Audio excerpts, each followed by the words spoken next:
시청자 여러분 안녕하십니까? BOA 뉴스투데이 시작합니다.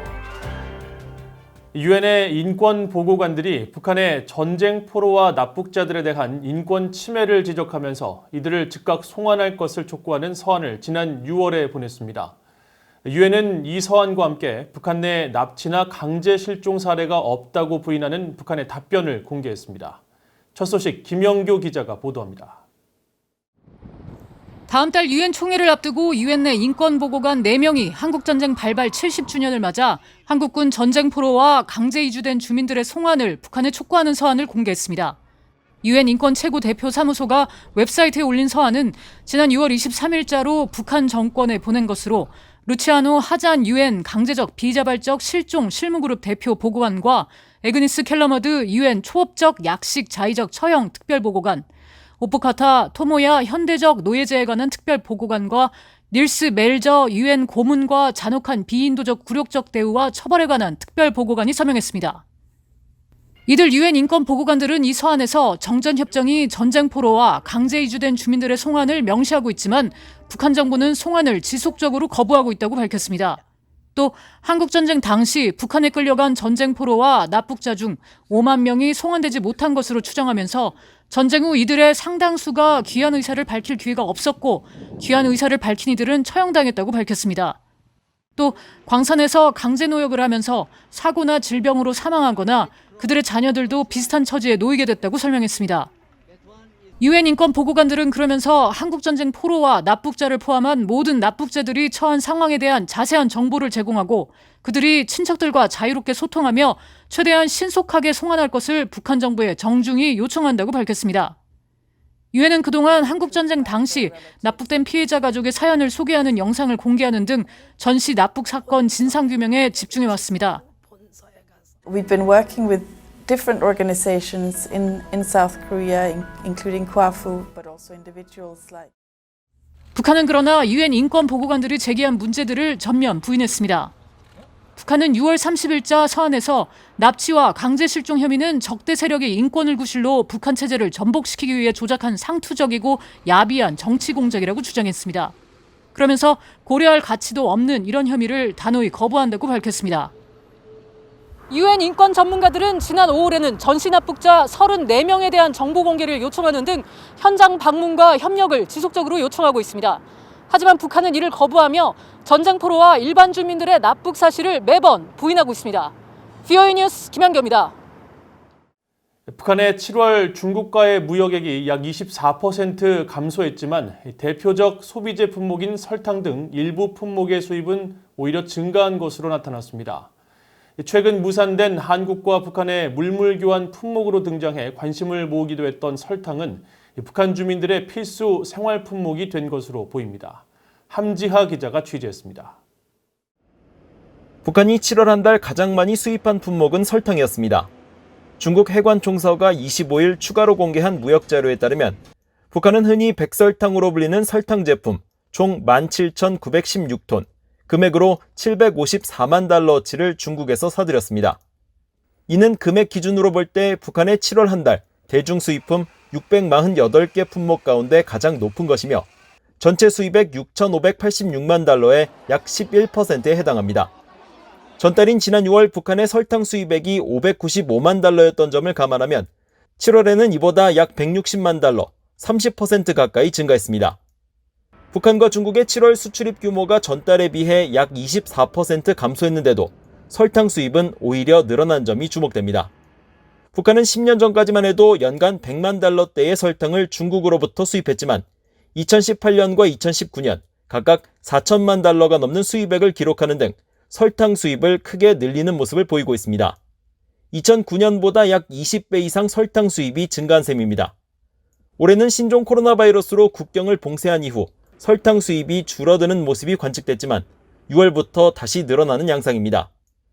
최근 한국 내 민간단체인 남북경총통일농사협동조합이 북한 측 개성 고려인삼무역회사에 인삼술 등 35종에 대한 물물교환으로 보내려 했던 품목도 설탕이었습니다.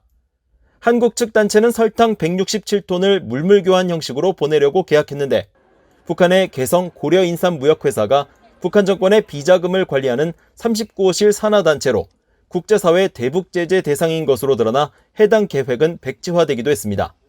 설탕은 북한의 대표적인 소비재 품목으로 꼽힙니다. 윌리엄 브라운 미국 조지타운대 교수는 북한의 대중 설탕 수입이 중단됐을 당시 주민들의 반발을 예상했었습니다. A lot of things you don't think of them as necessary, but they're very important to the livelihood of the people, how they can live. Given the lack of imports of consumer goods, I think the people will be unhappy. 한편 북한의 대중국 수출 품목 가운데 합금철의 일종인 페로실리콘이 전달보다 약 300만 달러 증가한 404만 달러로 파악돼 가장 많은 수출액을 기록했습니다. 페로실리콘은 올해 상반기 수출액만 292만 달러에 달해 북한이 새로운 대중 수출 주력품을 찾은 게 아니냐는 지적이 나옵니다. BOE 뉴스 함지아입니다. 북한 정찰총국의 지휘를 받는 것으로 알려진 해킹 조직 라자루스가 최근 2년간 미국과 영국, 독일, 일본 등 최소 14개 국가의 암호화폐 전문 사이트를 해킹했다고 국제 사이버 보안업체가 밝혔습니다.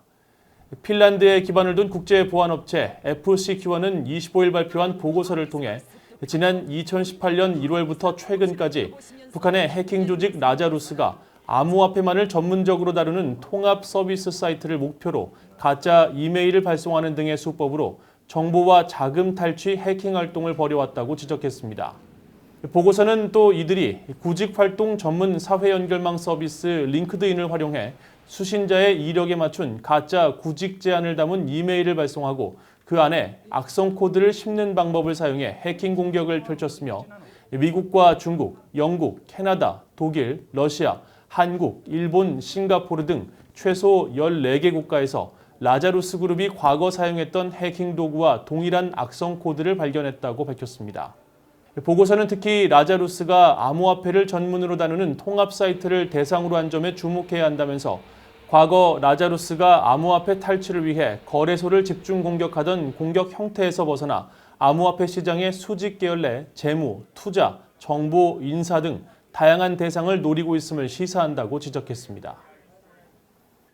미국 국가안보국장 겸 사이버 사령관인 폴 라카소네 사령관은 사이버상에서 적들의 공격을 기다리는 기존 방식은 더 이상 효과적이지 않다면서 북한의 사이버 테러를 예로 들며 상대에게 비용을 부과하는 집요한 개입 전략이 중요하다고 강조했습니다.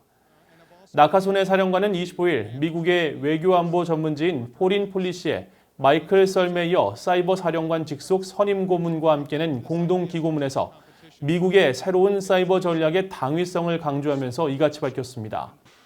두 사람은 특히 지난 2017년 한반도의 긴장이 고조됐을 당시 영내 미국의 주요 국방 전산망 가운데 하나가 사이버 공격에 취약했다는 사실이 이 같은 전략의 계기가 됐다면서 사전에 미리 준비하고 대처한 지도력을 통해 현지 병력에 대한 지휘 통제를 빠르게 담보할 수 있었다고 밝혔습니다. 이어 지휘관들은 사이버 공격을 당한 뒤 문제를 해결하려고 해서는 안 된다며 국방 전산망의 안보를 주요 작전 요구 사안으로 다루는 책임 의식을 가져야 한다고 강조했습니다. 북한을 상대로 소송을 제기한 미국 해군 정보 수집함 푸에블로호 승조원들의 변호인이 최종 판결을 서둘러 줄 것을 요청하는 문서를 법원에 제출해 최종 판결이 조만간 이루어질 것으로 예상됩니다. 푸에블로호 승조원 변호인은 24일 재판부에 제출한 요청서에서 이달 31일 이전 최종 벌석 판결에 대한 논의를 위해 사전 심리 일정을 잡아줄 것을 요청했으며 이에 대한 근거로 원고의 손해부분 산정 역할을 맡은 특별관리인이 최근 일을 마무리했으며 원고들 가운데 4명이 사망하는 등 변화가 생긴 점 등을 제시했습니다. 앞서 재판부는 지난해 10월 의견문을 통해 북한이 원고 측의 모든 청구에 대해 책임이 있다며 사실상 원고 승소 결정을 내리면서 특별관리인을 임명해 원고의 손해부분에 대한 산정이 끝나면 최종 판결문을 내겠다고 밝힌 바 있습니다. 1960년대 북한에 납북됐다 풀려난 푸에블로호 승조원과 가족, 유족들은 지난 2018년 2월 승조원들이 납북 당시 입은 피해에 대한 책임이 북한 측에 있다며 소송을 제기했었습니다. 이상으로 BOA 뉴스투데이를 마칩니다. 시청해주신 여러분 고맙습니다.